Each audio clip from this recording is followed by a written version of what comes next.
concernente ao dilúvio, é bom que a igreja tenha em mente que quando o Senhor Jesus falou acerca do fim dos tempos, quando ele foi bastante assim direto acerca da sua vinda para buscar o seu povo e de como estariam todos despreparados. Isso é que é muito importante. Ele disse assim, como foi nos dias de Noé. Então, ele tomou o exemplo da geração antediluviana para deixar bem claro que não a humanidade como um todo, porque o mundo jaz no maligno, mas a igreja em especial, aquela que deveria estar preparada. Ele disse assim, como foi nos dias de Noé. Então, eu acho que um dos maiores sinais de que o arrebatamento, ou o fim dos tempos, ou a volta de Cristo, ou o grande dia estão próximos, é exatamente o estado espiritual da igreja. E não me refiro a uma denominação, eu me refiro à igreja como o corpo de Cristo na terra. Isso é que é a grande questão. A igreja como corpo de Cristo na terra, ela é o maior, eu diria que ela é o derradeiro sinal.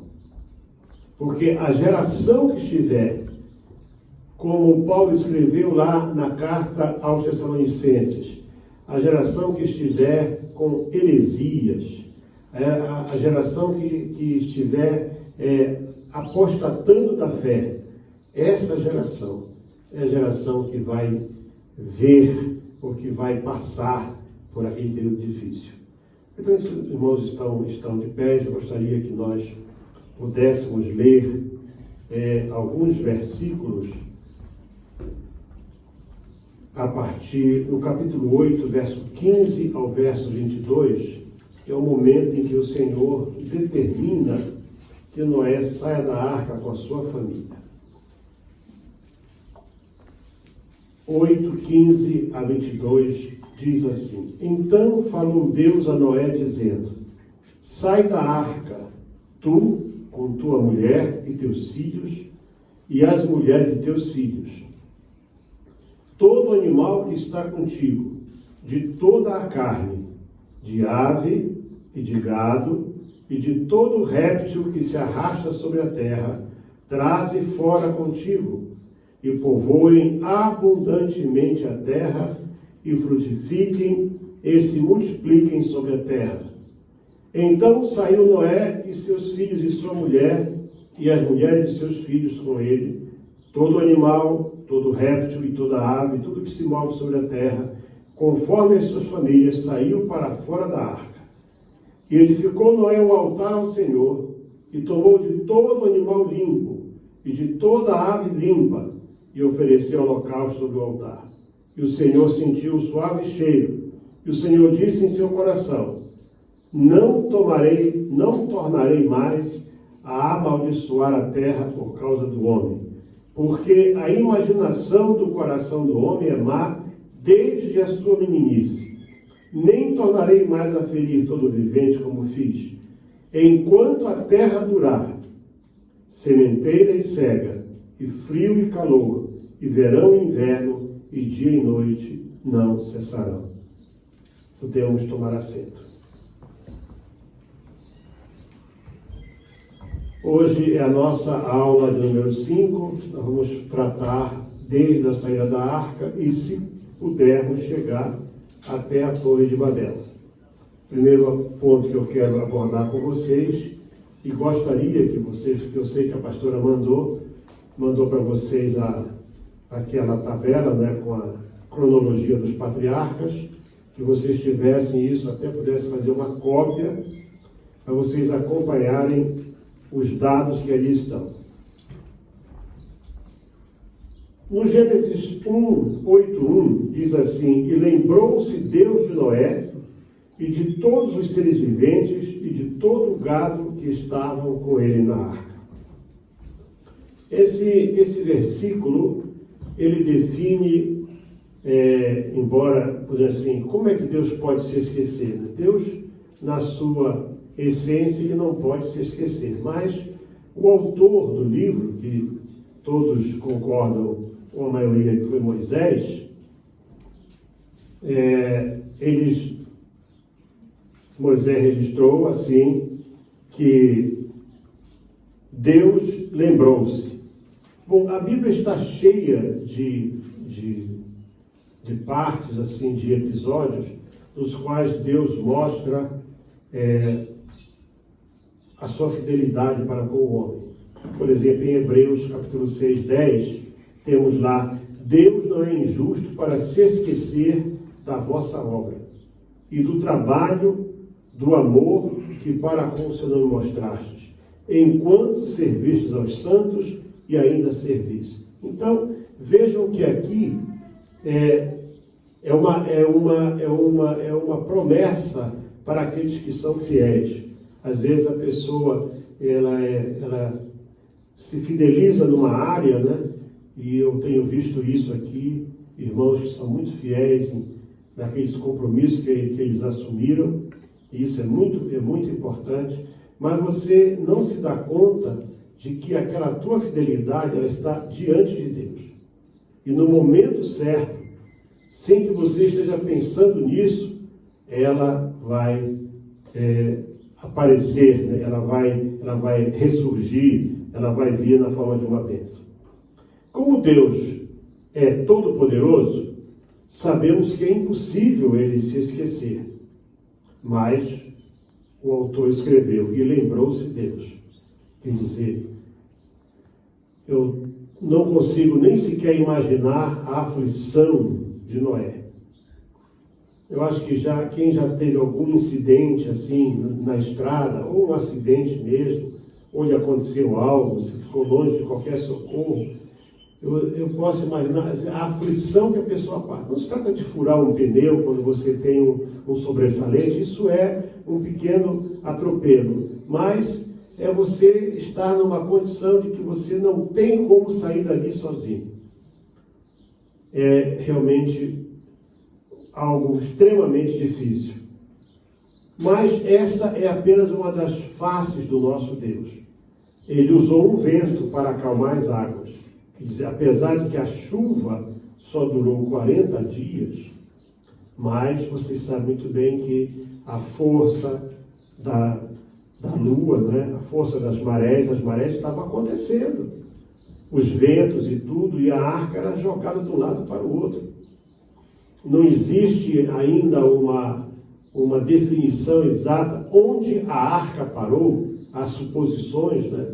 E muita coisa, por exemplo, há uma região ali do que é a Rússia, onde era a União Soviética, que eles até dizem que são descendentes do Noé.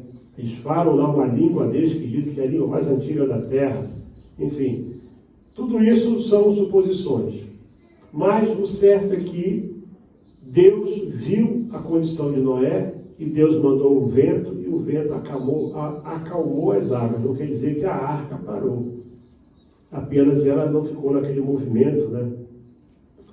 Porque depois que parou de chover, depois que a arca estacionou no cume, né, do monte chamado Ararat, que uns diziam que era o Everest, mas não é. Enfim, há vários países que reivindicam, até países muçulmanos que reivindicam a ser o berço da nova história da humanidade. Mas esse processo do dia em que a arca parou no cume do monte, até que Noé saiu dela, ainda durou 220 dias. Foi um período muito longo, certo? Extremamente longo. E eu nem consigo imaginar como é que Noé juntou alimento, e os animais precisavam de água, né? E você imagina centenas milhares de animais ali dentro, de aves, de tudo, e eles fazendo suas necessidades ali. Aquilo devia ser um trabalho terrível para apenas 8 pessoas. Para apenas 8 pessoas.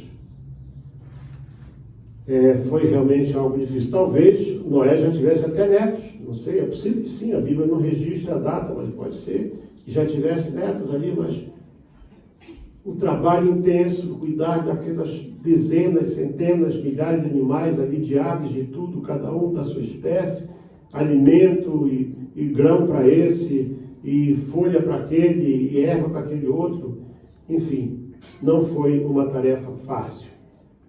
Aquilo que Deus cobra de nós nem sempre vai ser fácil. Quando Deus dá uma missão para o homem, Deus espera que o homem cumpra essa missão. Mas o assunto que eu quero destacar hoje é o sacrifício que Noé ofereceu para Deus. A Bíblia não entra em muitos detalhes, mas diz assim: edificou Noé um altar ao Senhor e tomou de todo. Irmãos, os animais limpos, se você observar, ali no livro de Levítico, isso é lição de casa para vocês, você vai observar que os animais limpos são a maioria. E de cada um, Noé sacrificou, foi de todo. Não falou só de gado, não, de todo. Havia aves também. Havia aves. Então, de todo animal limpo, Noé tirou e fez um sacrifício gigantesco. Talvez o maior sacrifício de todos. Interessante.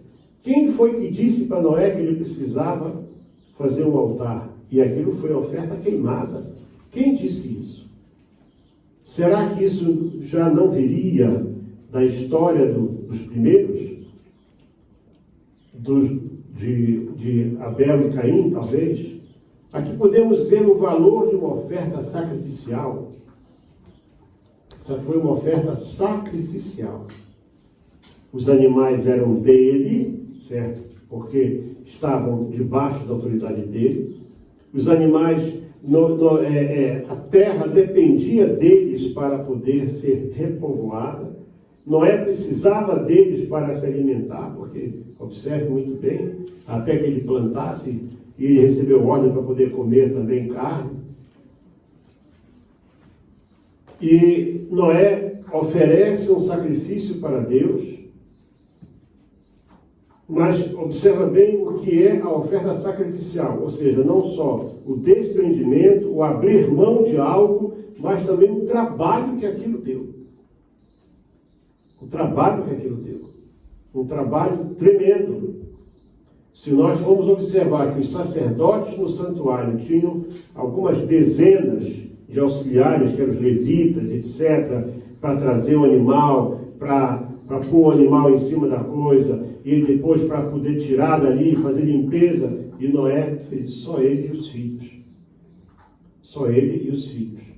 Então, observem que isso foi algo realmente importante. Por que eu tenho insistido nessa primeira parte, nessa questão de ofertas? Pois isso é parte da própria história da humanidade no que diz respeito ao relacionamento com Deus. Observa muito bem que os primeiros, Caim e Abel, trouxeram oferta. Deus aceitou de um e rejeitou de outro. E agora Deus aceita a oferta de Noé. Deus vê em Noé um desprendimento. Como a pastora mencionou aqui no domingo passado, ela disse o seguinte, ela disse que Noé trouxe algo para Deus que fez a diferença, porque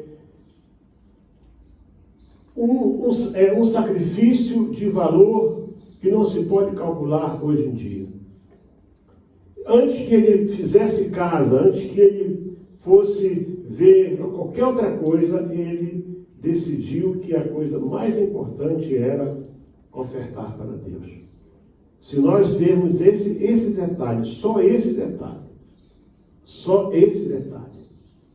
nós vamos descobrir o segredo de agradar a Deus com uma oferta. Foi algo fundamental. E foi tão importante, né? Eu não vou dizer que Deus não esperava, porque Deus é presciente, né? Mas aquilo surpreendeu Deus. E Deus disse assim: eu não vou mais castigar a terra por causa da maldade do homem. E Deus faz então uma aliança. Deus faz. Observe que fala aqui. Deus não falou com Noé. Diz que Deus falou no seu coração. Agora, como é que alguém soube disso? Algo que estava no coração de Deus. Interessante, né? Então o Senhor disse em seu coração, quer dizer, Deus imaginou isso, Deus pensou isso. E como é que isso veio aqui para fora? O certo é que Moisés, isso passou por tradição oral, de pai para filho, chegou até em Moisés, e ele registrou essa importante colocação. Uma outra coisa que nós precisamos deixar bem claro, posição bíblica: eu não acredito que vai faltar água na terra. Isso é antibíblico. É claro que a terra pode estar mais quente, é claro que o gelo do polo pode estar derretendo, porque imagina, se você tem uma população de 100 mil pessoas e agora de quase 8 bilhões, é muito mais gente respirando, é muito mais gente andando, enfim. É natural que o clima da Terra sofra alterações. Isso é natural. Mas as reservas de água, né? Se você observar, por exemplo, aqui logo no começo, quando as águas baixam, para onde é que elas foram? Uma parte, naturalmente, que evaporou para formar essa camada de nuvens, mas a maior parte foi para dentro da terra, formando os lençóis, os rios, os mares interiores. Porque aquela água que saiu, quando o dilúvio abriu, diz que as fontes do abismo se abriram, então, pelo mesmo lugar por onde saiu, tornou a entrar água também, que é para poder repor o equilíbrio da natureza. Então não vai, isso aí não vai. E Deus diz o quê? Deus faz uma promessa preciosa. Enquanto a terra durar, sementeira e cega, e ceifa, né? E frio e calor, e verão e inverno, e dia e noite não cessarão. Então observa, se vai ter frio e calor, se vai ter verão e inverno, que são estações que definem bem, né? O verão quase sempre, em alguns países o verão é mais seco, mas em outros ele traz muito mais água. Então, se a Bíblia diz que esses fatores não vão ser alterados, então fiquem certos, não vai faltar água na terra. Isso é impossível faltar água na terra. Essa conversa toda que vocês ouvem aí, isso é parte de um projeto mundial. Tome nota de algo. O mundo não é governado por países. Não são os governos. O mundo é governado por grandes corporações. Quem governa o mundo? Vocês estão um exemplo agora ali mesmo, ali nos Estados Unidos. Agora mesmo aconteceu. Aquilo estava pronto. Você vê que só num estado, 21 mil mortos. Gente morta há mais de 5 anos votou. E o juiz disse que não, isso não é fraude, não. Isso é... Por quê? Porque é um sistema definido. Quem governa o mundo é o sistema. E o sistema já determinou, certo? Que eles vão enfiar na cabeça do povo, tá? O mundo está aquecendo, vai faltar água, não sei o quê, vai isso, vai aquilo outro, e etc. Que é para nós nos convencermos disso. Eles vão reduzir cada vez mais a oferta de água potável, não vão investir nada em armazenamento, ou bem pouco, que é para as grandes corporações. E isso é um projeto que já vem desde a década de 80.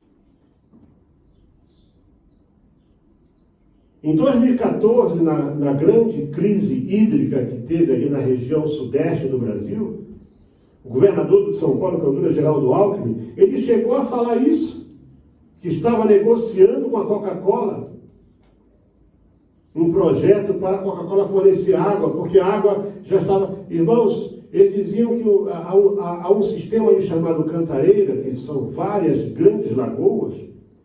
O sistema está com não sei quanto... Eles estavam mostrando só um dos lagos. Na mesma altura, teve outras partes da mídia que foram e filmaram parte desse sistema, lagos com mais de 90% de água, e dizendo que ia faltar água, que era para o povo ficar amedrontado. Eu nunca esqueço, eu desembarquei, mais ou menos em novembro de 2014, e a pessoa que foi me buscar no aeroporto estava toda... Eu disse assim, olha, meu amigo, anota uma coisa, vai chover tanto, daqui um dia, vai chover tanto nesse país, mas vai chover tanto, que a igreja que não orou para vir chuva, vai orar para a chuva passar. Irmãos, dezembro de 2014, janeiro, fevereiro, março de 2015, foi tanta água naquele país que afogou o orgulho e a maldade dessa gente aí. Por quê? Porque o nosso Deus afirmou lá no princípio, enquanto a terra durar, quer dizer, enquanto houver o planeta Terra, essas coisas não vão faltar. Então, se tem as 4 estações bem definidas, quem é que pode semear e colher sem água? Isso é impossível. Não é possível uma coisa dessa. Mas Deus disse, vai ter inverno e verão. Deus não falou de primavera, né? Só falou porque nós sabemos muito bem, quando Deus fala aqui de sementeira e cega, normalmente a maior parte das plantações são feitas na primavera, não é isso? E depois vai se colher justamente no outro período intermediário. Mas inverno e verão, quer dizer, 2 estações mais extremas, não vão faltar. Então, meus amados, não acredite nessa história de... Não é que não exista o aquecimento global, pode até existir, embora eu duvide disso. Agora mesmo, eu tenho família lá no Canadá, agora, em outubro, já começou a ter nevasca lá. Isso porque a terra está aquecendo. Imagina se estivesse esfriando. Então, Deus não vai permitir que o homem desacredite a sua palavra. Não se assustem com tudo isso que vocês vão ver. Outra coisa importante, né, que já é parte agora entramos já no capítulo 9 de Gênesis, acontecimentos importantes depois que eles saem da arca. Nós podemos ver aqui várias coisas muitíssimo importantes. Deus abençoa, do verso 1 ao 7, você observa que Deus abençoa Noé e sua família, e Deus também abençoa a terra nessa altura aí. Aí começam as restrições. O homem não mais terá um domínio total sobre o reino animal, mas ainda o homem, com a sua capacidade, aí no versículo 2 do capítulo 9, se alguém quiser ler, pode ler, capítulo 9, verso 2 de Gênesis, você vai ver que Deus determina aí que o homem ainda tem uma supremacia sobre os animais. Quer dizer, talvez não houvesse mais aquele respeito que havia antes do dilúvio, mas sim uma supremacia. E Deus autoriza, no versículo 3, o homem a comer carne de um modo geral. Até então o homem ele era vegetariano, né? Ele não comia carnes. Agora o homem já pode comer carne. E nos versículos 5 e 6 do capítulo 9, Deus institui a pena de morte lá no começo de tudo. Quer dizer, a sociedade ainda ia se formar. Veja que era só uma família. Ainda ia ter a formação da sociedade. Então, uma das leis mais antigas que nós temos, que Deus repete quando ele dá as leis a Moisés, é essa aqui.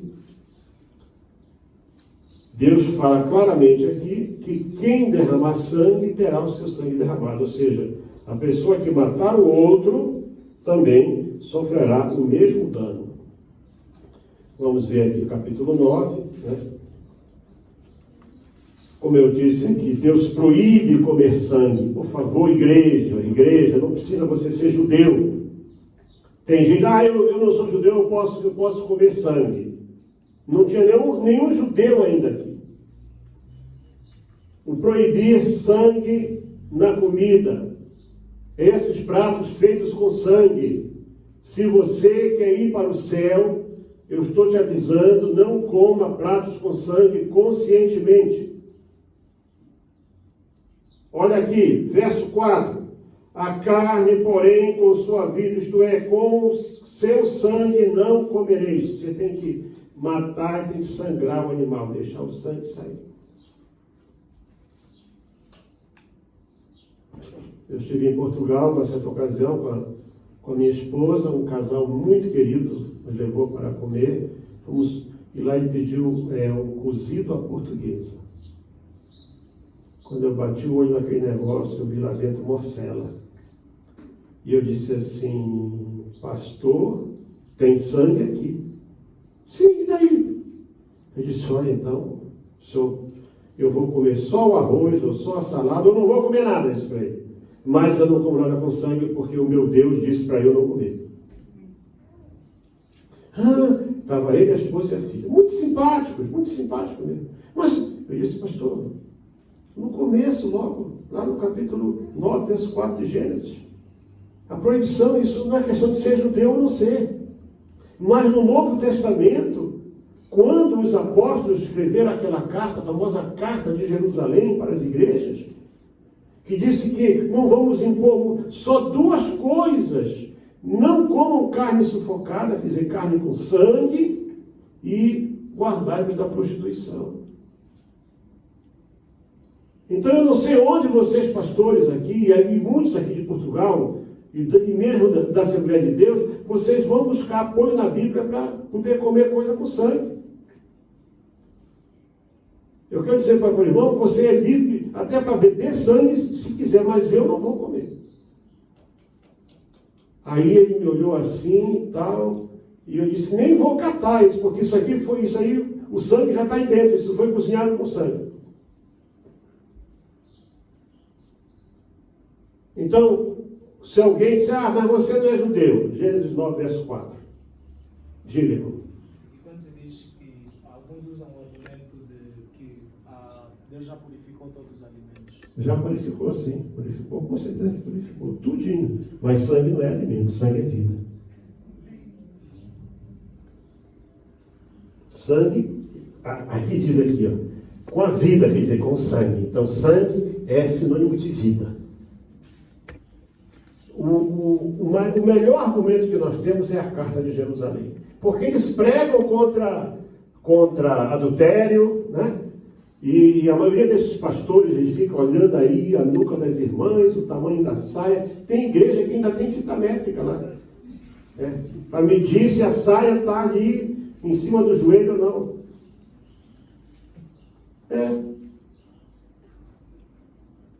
Sabe, irmãos, então ficam pregando contra a porneia, está certo? Pregar contra, portanto, a prostituição, né? Que não é apenas vender o corpo na rua, isso é outra coisa. Mas esquecem da proibição do sangue. O que a Bíblia diz é o seguinte, que nós devemos comprar do que vende no mercado sem perguntar. Mas se você chega ali no Rio Douro e vê morcela, você vai perguntar, escuta, isso é feito com sangue? O camarada vai rir na tua cara. Todo mundo sabe que morcela é feito com sangue. Lá na minha terra, por exemplo, lá no norte e nordeste do Brasil, se você vê assim um prato assim, bonito, assim, galinha de cabidela. Nome bonito, né? Não é lá de cabinda não, viu? É de cabidela. É feita com sangue. Sarapatel é feito com sangue. Então, o povo sabe. Mas isso é coisa desses brutos, dos brutos? Você que mora aí na Europa, vocês têm um tal de black pudding, né? Black pudding, feito com sangue. E vocês ainda degolam a renda e bebem o sangue na hora. E nós é que somos brutos. Sul-americanos, africanos, nós somos brutos, asiáticos, índios, nós somos tudo índio. Mas os bonitões lá, né, bebem sangue, abertamente. E a Bíblia é clara. A Bíblia é assim, ou você segue, ou você não segue. Ou você é, ou você não é. Então, a proibição é clara. Se você quiser entrar nessa e comer, não, eu vou orar, Deus vai ser um problema teu e de Deus, não é meu mais. Eu tenho que falar aquilo que Deus põe na palavra dele. E aí, finalmente, do verso 9 ao 17 do capítulo 9, Deus faz uma aliança com Noé, certo? Uma aliança tremenda. Eis que estabeleço o meu concerto convosco e com a vossa semente depois de vós. Portanto, essa aliança não foi só para Noé, é para nós. Entenda isso. Para todo ser humano, de todas as raças, tribos, línguas e nações da terra. E com toda a alma vivente que convosco está. Portanto, essa aliança também é com os animais. Eu convosco estabeleço o meu concerto, de que não será mais destruída toda a carne pelas águas. Aqui sim, aqui Deus falou com clareza. E Deus pôs um sinal que é o arco-íris. Que não havia, por que não havia arco-íris antes? Porque nunca tinha chovido. O arco-íris, ele é formado pela defração da luz solar, certo? Isso só foi possível depois do dilúvio. Então, ele diz assim, olha, quando você vê o meu arco, pode ver, essa chuva pode ser grande, mas não vai destruir a terra. Está lá a aliança de Deus, e é claro, também o arco-íris é um sinal, né, da mudança do clima que aconteceu. Então, o arco de Deus está ali. E estará o meu arco nas nuvens, verso 16. E eu verei, para me lembrar do concerto eterno entre Deus e toda a alma vivente. Graças a Deus que o nosso Deus é um Deus fiel. Então, eu quero chamar a tua atenção agora, porque eu vou falar sobre isso em seguida. A formação do ser humano, né? Ou do gênero, porque agora gênero, o camarada escolhe, né? Você chega nos hotéis, agora não tem mais sexo, é gênero. Eu conheço um camarada que ele escreve humano. Ele não escreve nem homem, ele escreve humano. Ah, mas não, gênero é para saber se eu sou humano ou se eu não sou. Agora, se tu quer saber se eu sou homem ou não, então pergunta sexo. Tem vezes quando aparece um mais teimoso que os outros, né? Preste atenção para o capítulo 9, verso 19, para você começar a tirar dúvidas da tua cabeça. Estes três foram os filhos de Noé, ou seja, Sem, Cã e Jafé. E destes se povoou toda a terra. Então, meus amados, não existe remanescente de Caim, nem de ninguém. Não existe. Não existe. Esse versículo declara expressamente que toda a terra foi povoada a partir dos três filhos de Noé. Portanto, eu sou levado a crer que a única hipótese que nós temos para ver as três grandes raças que há no mundo é que os três filhos de Noé, cada um deles gerou uma raça diferente. Isso vamos ver se a gente consegue explicar melhor daqui para frente. Qual teria sido o pecado de Cã? E quem foi amaldiçoado? Outra coisa também interessante, o fato do vinho, né, ter se transformado em bebida forte é uma prova evidente da mudança do clima na Terra. Porque antes do dilúvio, você não ouve falar de nem o povo lá do Caim, ninguém, você não vê nenhum deles que fabricou bebida. Que não havia fermentação. A fermentação ela é fruto basicamente de mudança de calor, né? Mudança de temperatura. Noé planta uma vinha, portanto isso não foi do dia para a noite, plantou a vinha, vai levar seus 2, 3 anos, não sei quanto tempo, né? As uvas nasceram, Noé foi e fez o seu refresquinho que sempre fazia, só que o Noé percebeu que de repente aquele refresco estava com um outro gostinho assim, e ele embarcou, foi fundo nele e primeiro bêbado da história, Noé. Mas bebeu bem, hein? Interessante que o bêbado tem um calor, né, irmãos? Dá logo um calor, tem gente que tira a camisa e tal. E o Noé tirou a roupa toda. Como ele devia ser só um roupão, Noé ficou nu, né? E os filhos vieram vê-lo, e quando chega, o pai está nu. Isso foi um problema sério. Porque aqui, se nós observarmos, capítulo 9, verso 20, Noé começou a ser lavrador e plantou uma vinha, e bebeu do vinho, e embebedou-se, e subiu no meio da tenda. E viu Cã, o pai de Canaã, a nudez de seu pai, e fê-lo saber a seus irmãos. Essa expressão viu aqui, há muitas divergências, mas só pelo fato de ele ter visto o pai, certo, e não ter coberto o pai, que era o certo, né? Se ele tivesse visto, seu pai tivesse coberto, não teria nada. Ele deve ter ido lá e falou assim, olha, o Zé tomou um pileque a maneira ali, emborcou uns quantas jarras de vinho, e agora está pelado ali.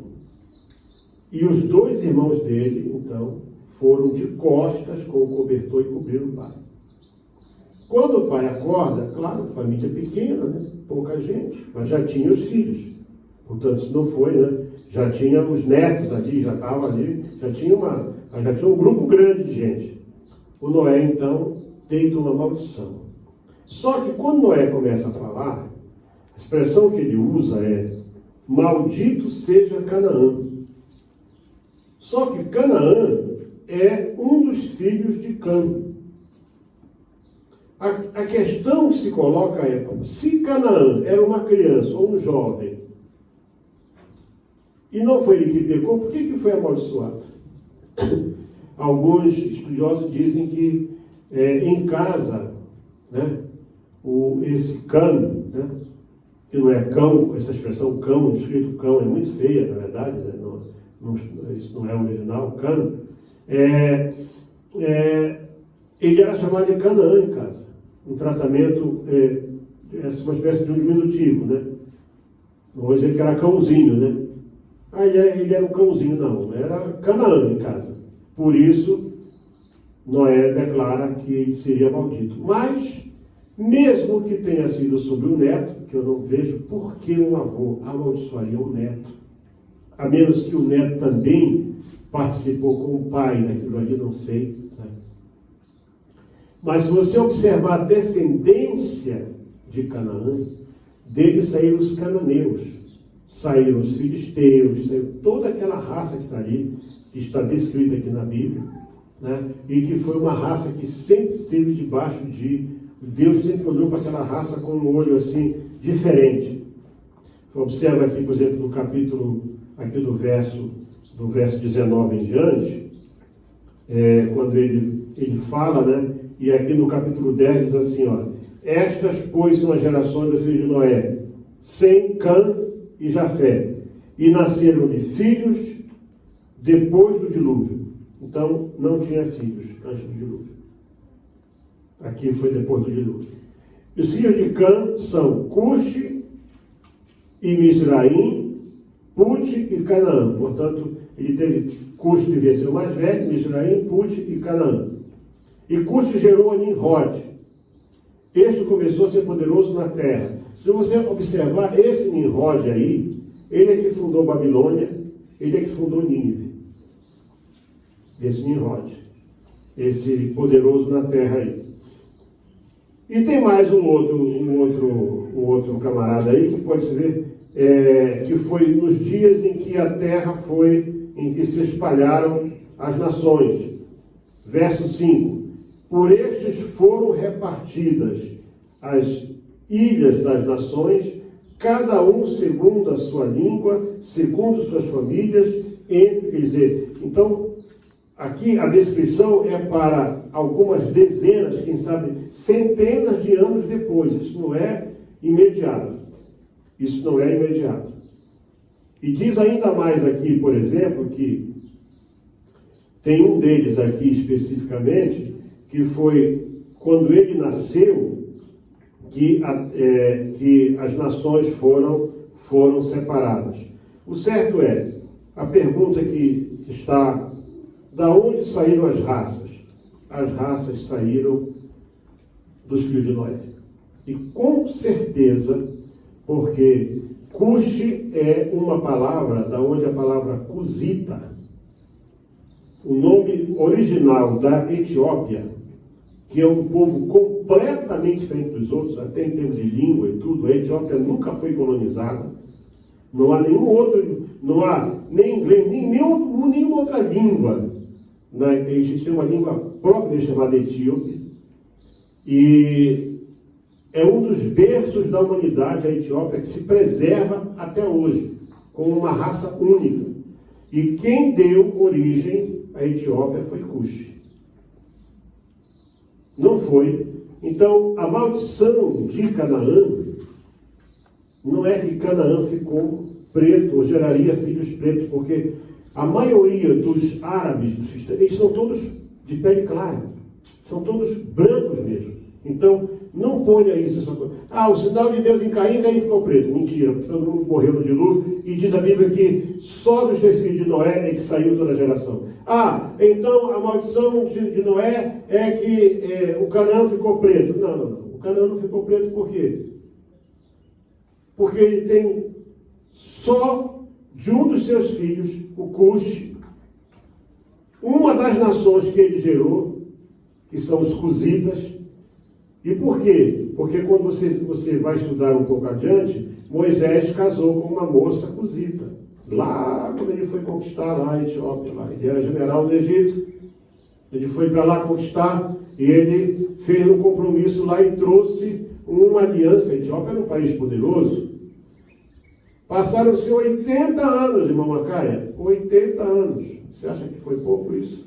E ela ficou lá, esperando o marido dela. Ela devia ser uma jovem bonita. Moisés, logo, já casa com ela agora. Com 80 anos, ele vai para o deserto. Quando eles estão naquela coisa, entre uma pedra e a outra, aí aparece lá a senhora. Tu não lembra de mim não, Eu estou agora velha, cara quenta, feiosa, mas tu casou comigo lá na casa do meu pai. Eu sou a mulher cusita. Anota até isso, cusita, ela é de Cuxi, etíope.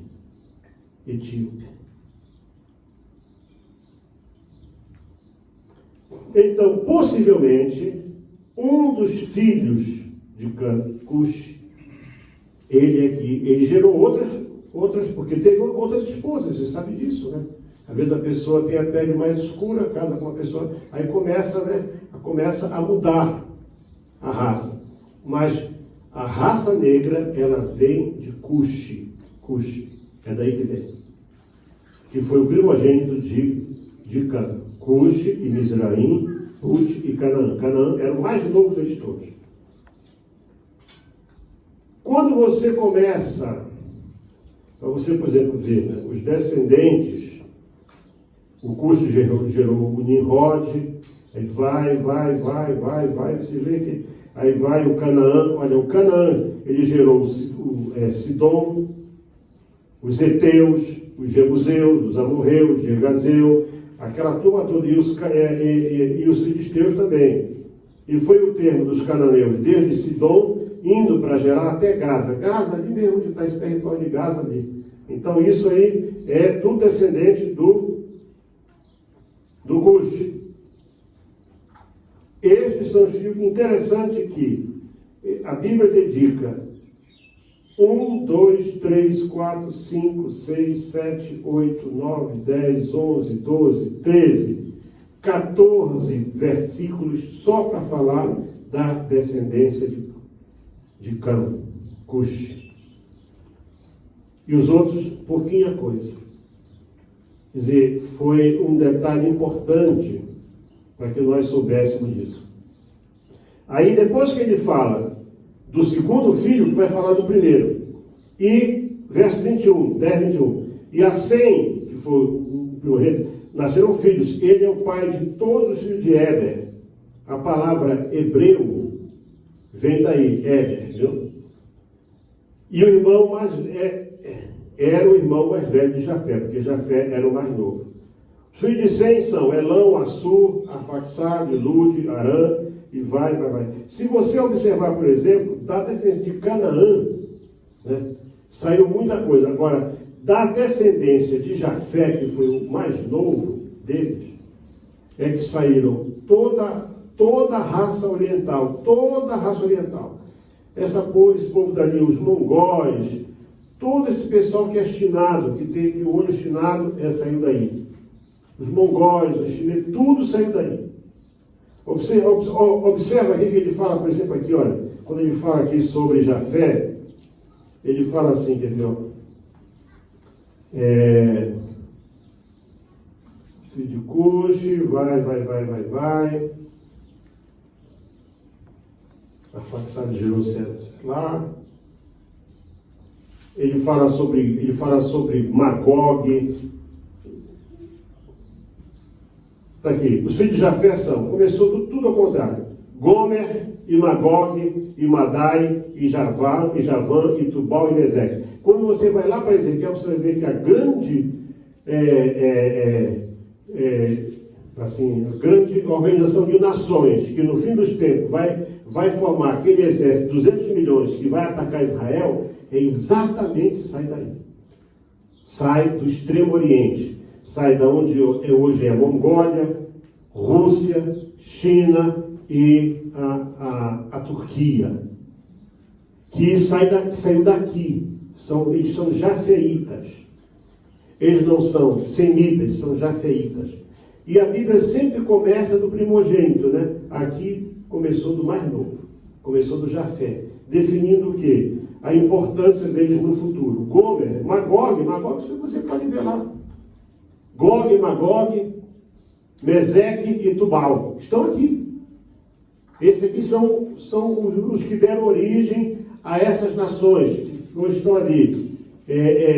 As nações do leste europeu, ou seja, Rússia, Mongólia e já na Ásia também. Toda aquela parte, tudo aquilo ali saiu do filho mais novo de Noé, que foram os jafeitas.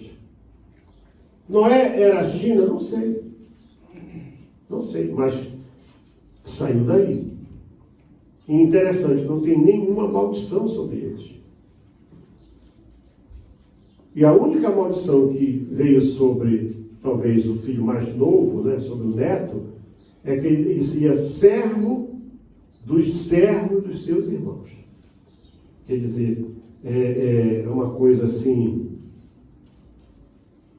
Servo dos servos seja aos seus irmãos. Então, quer dizer, ele nem seria até um servo de Sem e de Jafé seria mais importante do que um senhor descendente de Canaã.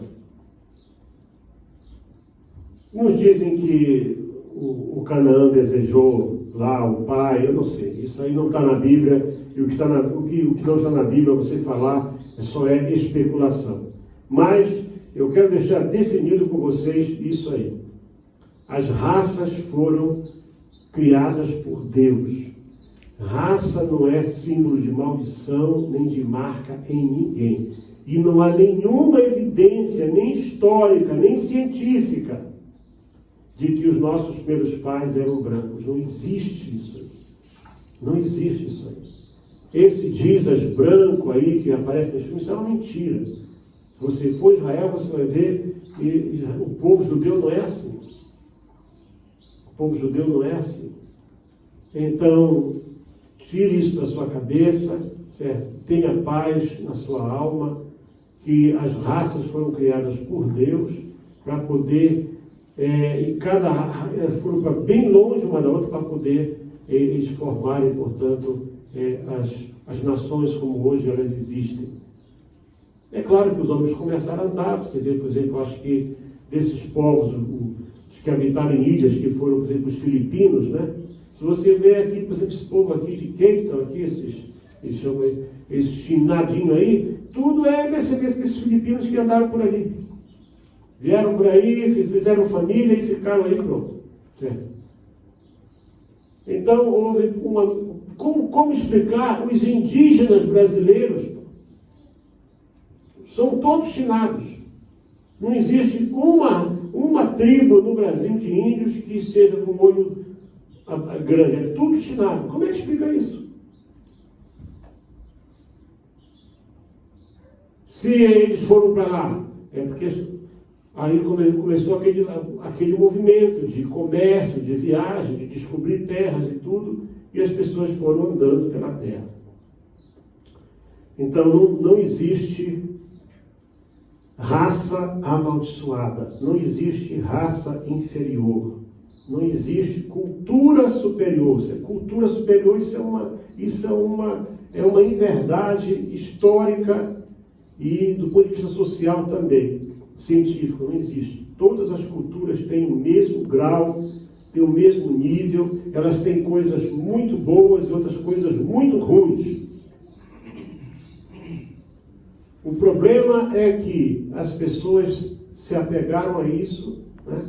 E como a colonização europeia na África foi muito forte, os primeiros missionários que vieram para cá, eles fizeram questão de fixar isso dentro do povo e criou essa confusão que traz até hoje interrogações.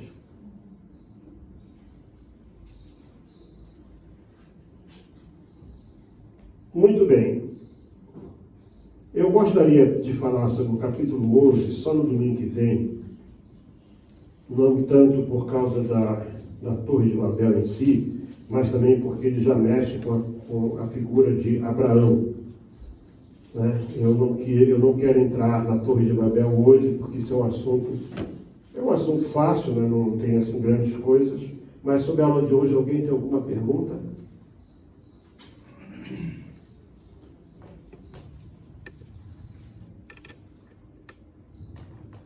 Pastor, essa maldição de Noé deu ao seu filho, servo dos servos, devia ser hoje, diante da geração presente. O que seria hoje? É uma pessoa que nunca ia prosperar. Ele nunca ia ter uma liberdade plena. Ia ser sempre uma pessoa discriminada.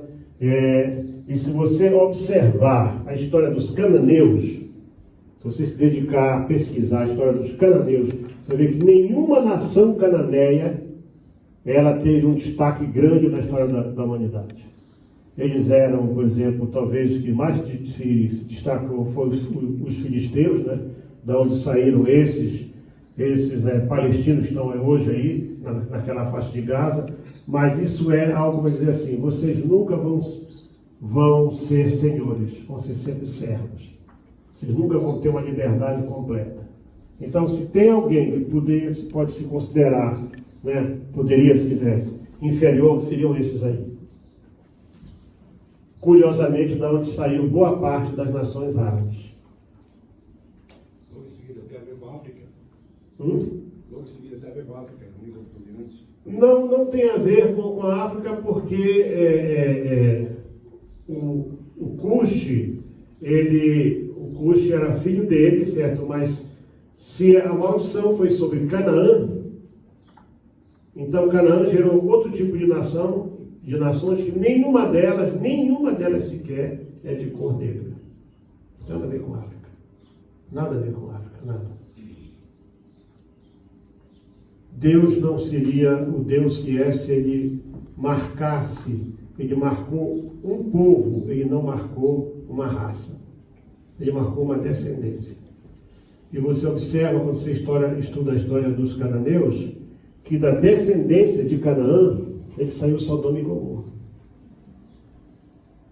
Você pode observar lá na Bíblia, com bem clareza. E foi o termo dos cananeus, desde Sidom, indo para Gerar, até Gaza, indo para Sodoma e Gomorra. O verso 19 do capítulo 9. Então era mesmo uma geração que... E qual foi o pecado de Sodoma e Gomorra? Porque Sodoma, de onde vem a palavra sodomia, né? Sodomizar é quando a pessoa quer fazer... Homem querendo fazer sexo com outro homem, isso aí é sodomia. Então, daí é que se depreende, que se extrai, né, a ideia de que possivelmente ele teria desejado sodomizar o seu pai. Isso é apenas uma especulação, não existe fundamento bíblico para isso. Mas a descendência dele, do Cuxi, saiu esses camaradas aí, esses sujeitinhos aí, que geraram Sodoma e Gomorra, que foram destruídos por causa do pecado deles. Tiveram uma chance antes, quando Ló habitou lá, né? Quando o rei de Sodoma foi levado preso, que Abraão libertou. Eles nem isso levaram em consideração, porque eles eram maus. E você vê a influência de Sodoma veio nas filhas de Ló. Vamos estudar isso talvez daqui na próxima lição. Não sei ainda. Porque qual era o exemplo de lá? Lá não tinha sido proibido ainda o casamento consanguíneo, né? O casamento entre familiares próximos. E elas então embebedaram o pai para poder ter filho com ele. As filhas de Ló, porque foram criadas em Sodoma. O efeito social é muito forte nessas áreas. Então, meus amados irmãos, eu vou preparar a próxima aula, vocês vão receber lá para quarta ou quinta-feira. Vamos estudar o capítulo 11, a confusão das línguas, e aí sim começar a ver a história do nosso pai Abraão, o primeiro dos grandes patriarcas, né, que a gente considera, embora todos os outros foram, né? História de Abraão. Vou tentar resumir ao máximo a história dele. E vou resumir a história dele em alguns pontos que eu chamo de a revelação progressiva de Deus. Deus nunca revela tudo de uma vez só. Nunca. Nós não estamos preparados para isso. Quando nós vamos juntar as peças do quebra-cabeça, vamos ver que Paulo, por exemplo, ele escreve dizendo que Deus chamou Abraão quando ele estava lá em Ur dos Caldeus. Sabe o que é Ur dos Caldeus? É Babilônia. É parte do território de Babilônia. Os judeus dizem que Abraão saiu de lá porque Babilônia não era um lugar bom para se viver.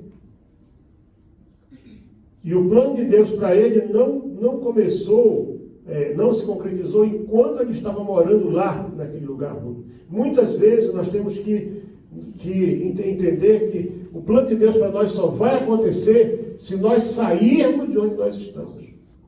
Se nós tivermos a coragem de aceitar o desafio e sair. Abraão não mandava, quem mandava era o seu pai. Mas Terá sai dali, né? Vai para Arã, que é uma outra terra, e lá toda aquela geração idólatra, eles continuavam idólatras, ficou lá em Ur dos Caldeus. Quando Abraão precisou de uma esposa para o seu filho, né? Ele mandou buscar. Observa você que lá onde eles estavam tinha idolatria. Tanto que a queridinha, né, do Isaac traz lá os ídolos do pai escondidos lá dentro. Porque essas coisas acabam indo. O exemplo de casa vai lá para fora. Por isso que é bom ter as crianças do nosso lado, aprendendo a palavra, ouvindo aquilo, ouvindo acerca de Deus. Você vai ver que quando Deus confunde as raças, havia dois objetivos. Primeiro, que o povo se espalhasse, o povo estava todo mundo junto ali. E estavam com uma tecnologia, deviam ser homens de uma sabedoria muito grande, né? Que eles estavam para desafiar Deus. Eu estava vendo, por exemplo, bem mais recente, vamos dizer, 2.500 anos atrás, se nós compararmos com o dilúvio bem mais recente, o grande templo da deusa Diana, ali, tem peças que pesam 13 toneladas, que foram erguidas com guindastes, que eram peças de ferro, de metal e de madeira. 13 toneladas, há 2.500 anos. Como explicar, por exemplo, há 4.000 anos atrás, as pirâmides, com pedras que pesam até 50, 100 toneladas uma pedra? Como foi possível? E num lugar que não tem pedra. Aquela pedra teve que ser transportada para ali, teve que ser tirada do barco e levada lá para o lugar onde foi construída a pirâmide.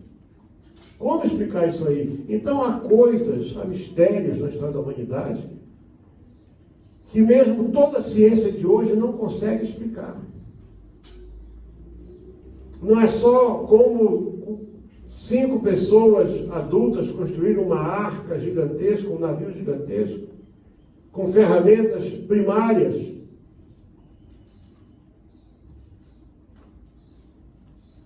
Mas construíram.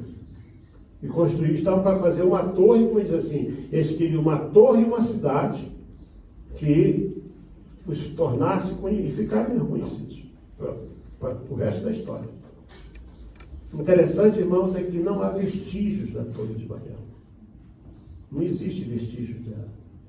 Mas eles chegaram a fazer algo grande, né? Não há vestígios dela, não há vestígios. Estavam todos trabalhando hoje, trabalharam hoje, bem, direitinho. Aí no outro dia de manhã, quando chegaram lá, o Macaia pediu para o Beni, me dá um martelo. E o Beni trouxe para ele um pedaço de pau. Porque não era mais martelo, na cabeça do Beni não era mais martelo. Né? Se fosse hoje, o Enoque ia pedir assim, me dá o cabo aí da print. Eu queria trazer para ele o quê? Um tijolo talvez. Que confundiu tudo. Ninguém, irmãos, 2 pessoas não falavam a mesma língua. Pode imaginar a confusão? Foi isso aí? Você não consegue imaginar. Nem, por exemplo, Israel hoje, você tem um exemplo de Babilônia, hoje é Israel. Você sai pelas ruas de Israel ali, meu irmão, caravana não sei de onde, todo mundo falando uma língua aqui, 50, 100, 200 caravanas, cada um fala uma língua diferente. Tudo isso saiu dali, daquele momento em que Deus mistura as línguas, mas daí em diante nós temos que continuar, que é uma sequência, até chegarmos na família de Abraão. Amém? Deus abençoe. Até o próximo domingo, se Deus assim nos permitir.